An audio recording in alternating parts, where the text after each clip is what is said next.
आम पाकिस्तानी क्या सोच रहे हैं ये बात है, लेकिन पाकिस्तान सरकार पर क्या गुजर रही होगी इस वक्त, ये पाकिस्तानी पीएम शहबाज शरीफ तो बताने से रहे, मगर हम आपको बताते हैं कि क्यों मिडिल ईस्ट में छिड़े संग्राम से पाकिस्तान के पसीने छूट रहे हैं और पाकिस्तान के लोग क्यों जंग लड़ने की बात कह रहे हैं, लेकिन पसीने क्यों आ रहे हैं शहबाज शरीफ को वो तो नहीं बताएंगे, हम आपको बता देते हैं।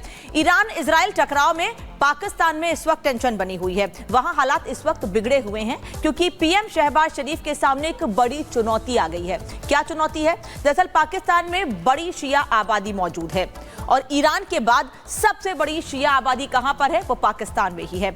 शिया आबादी का ईरान के प्रति लगाव देखने को मिल रहा है जनता में, लेकिन शहबाज शरीफ के सामने कई मुश्किलें खड़ी हो गई हैं इसको लेकर। शहबाज शरीफ के सामने दोहरी चुनौती है, धार्मिक दबाव के साथ सीमा पर सुरक्षा की चुनौती है और अगर टकराव बढ़ा तो पाकिस्तान की मुश्किलें और ज्यादा बढ़ सकती हैं। साथ ही पाकिस्तान के लोगों को संभालना जो अब तक शहबाज शरीफ संभाल नहीं पाए हैं और हमेशा से नाराजगी पाकिस्तान के लोगों में अपनी सरकार को देखने को मिली है और अगर ऐसी स्थिति में कोई भी स्टैंड शहबाज शरीफ लेते हैं तो मुश्किलें उनकी बढ़ सकती हैं। लेकिन इन सब के बीच लड़ाई मिडिल ईस्ट में हो रही है, वहां बैलिस्टिक मिसाइल का इस्तेमाल किया जा रहा है, लेकिन पाकिस्तान की जनता इसमें क्यों कूद पड़ी है?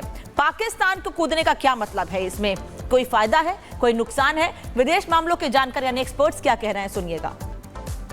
ईरान के इजराइल पर किए गए हमले को लेकर के पाकिस्तान में जो लोग खुशियां मना रहे हैं वो कट्टर जिहादी, आतंक परस्त तथा अन्य धर्मों से घृणा करने वाली विचारधारा से ग्रसित हैं और ये जो लोग हैं ये जाहिर है कि पूरे इजराइल के अस्तित्व को ही मिटा देने का इनके अंदर एक भाव रहता है, मंसूबा रहता है और जाहिर है कि ऐसे जो लोग हैं वो विश्व में जो आतंकवाद का जो खतरा है, आतंकवाद की जो चुनौती है उसको बढ़ाने का ही कार्य करते हैं और जाहिर है कि पाकिस्तान जो कि आतंकवाद का एपी सेंटर है, जो आतंकवाद की शरण स्थली है, वो ऐसे लोगों की वजह से ही बना है और पाकिस्तान में जाहिर है कि यूनाइटेड नेशन सिक्योरिटी काउंसिल में जितने भी डेजिग्नेटेड ग्लोबल टेररिस्ट हैं उसमें से आधा से ज़्यादा अभी पाकिस्तान में शरण लिए हुए हैं।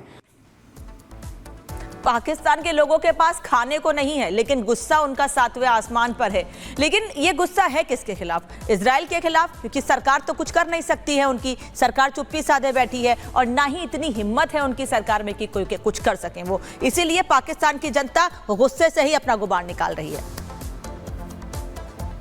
$30 बिलियन का असला सिर्फ और सिर्फ जो है वेपन्स वो अमेरिका ने इसराइल को दिए हैं। ईरान को ये सारा, ईरान को पता है कि मैंने सारी चीज़ें खुद लेनी है। उसे ये भी पता है कि मनहूस उसके हमसाए जो और दूसरे इस्लामी ममालिक जितने भी हैं उन्होंने उसको टके की सपोर्ट नहीं देनी। वो अपना दिफा करना जानते हैं और उन्होंने ऐसे ये अपना एक्ट नहीं किया कि हमला कर दिया, सब कुछ सोच समझ के सब कुछ किया है।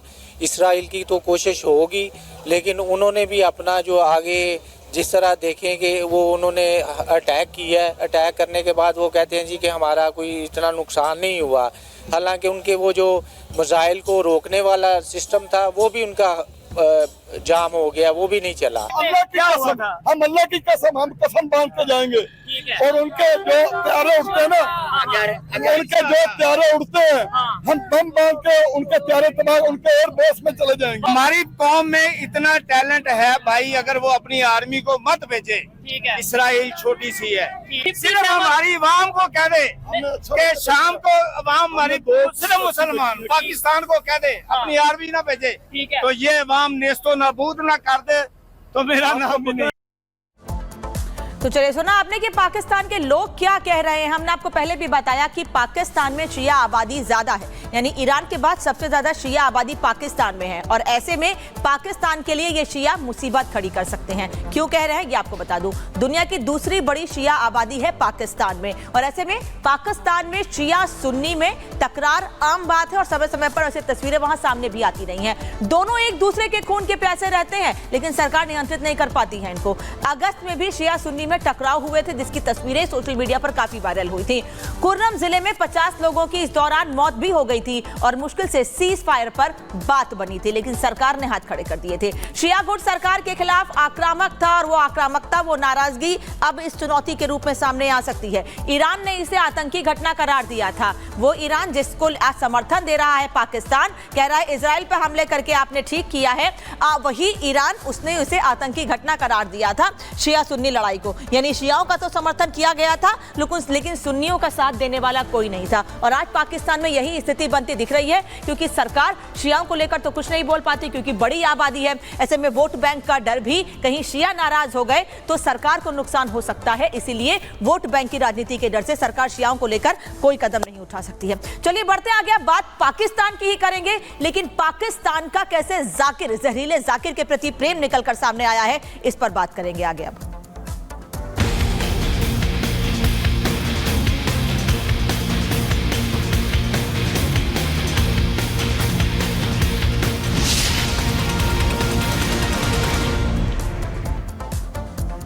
कट्टर यार, साजिश तैयार। कैसी साजिश? क्या भारत के खिलाफ किसी साजिश के, भारत के खिलाफ कोई साजिश रचने के लिए, साजिश तैयार करने के लिए बुलाया गया है जाकिर नाइक को पाकिस्तान में? क्योंकि जो तस्वीरें सामने आई हैं पाकिस्तान से जाकिर नाइक को वेलकम करने की, वो कुछ यही सवाल खड़े कर रही हैं। एक ऐसा जहरीला व्यक्ति जो पाकिस्तान का उसके प्रति प्रेम तो सामने आ रहा है, लेकिन भारत के खिलाफ कैसे जहर उगलता रहा है और भारत में मोस्ट वांटेड आतंकी घोषित है, उसे पड़ोसी मुल्क ने कैसे प्यार से नवाजा है और कैसे प्यार से उसका स्वागत किया है। इस रिपोर्ट में देखिए, फिर और भी विस्तार से बातें करेंगे इस पर।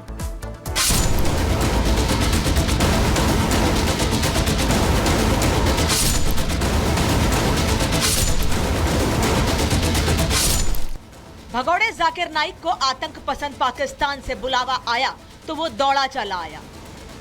पाकिस्तानी पीएम शहबाज शरीफ भी जहरीले जाकिर से दिल खोल कर मिले, उसे गले लगाया और प्यार से ठीक वैसे ही बिठाया जैसे पालतू सपोले को बैठाते हैं। जाहिर है भारत इन तस्वीरों को देखकर हैरान नहीं है, क्योंकि भारत के खिलाफ जहरीली साजिश रचने वाले दो कट्टर शख्सियतों का मिलना अजूबा नहीं है। भारत के दुश्मनों को गले लगाना, उन्हें अपने घर में शरण देना पाकिस्तान की स्वाभाविक पसंद है। लेकिन एक भगोड़े अपराधी को जो पिछले 48 घंटे से मानवता के खिलाफ जहर उगल रहा है, उसका पाकिस्तान में कैसे स्वागत हुआ और कैसे पाकिस्तान के पीएम ने उसका स्वागत में तारीफ के कसीदे पढ़े, ये जरूर दुनिया को हैरान कर गया। जब दुनिया के सबसे बड़े आतंकी देश के पीएम खुद एक भगोड़े का स्वागत करेंगे तो जाहिर है जहरीला जाकिर जहर उगलेगा ही। सो उसने वहां भी वही किया। आतंकी देशों के आका की सरपरस्ती में जाकिर का जिगर ऐसा फूला कि भगोड़ा इस्लाम पर लेक्चर देते देते पाकिस्तान की शान में कसीदे पढ़ने लगा। गाजा पे जो बम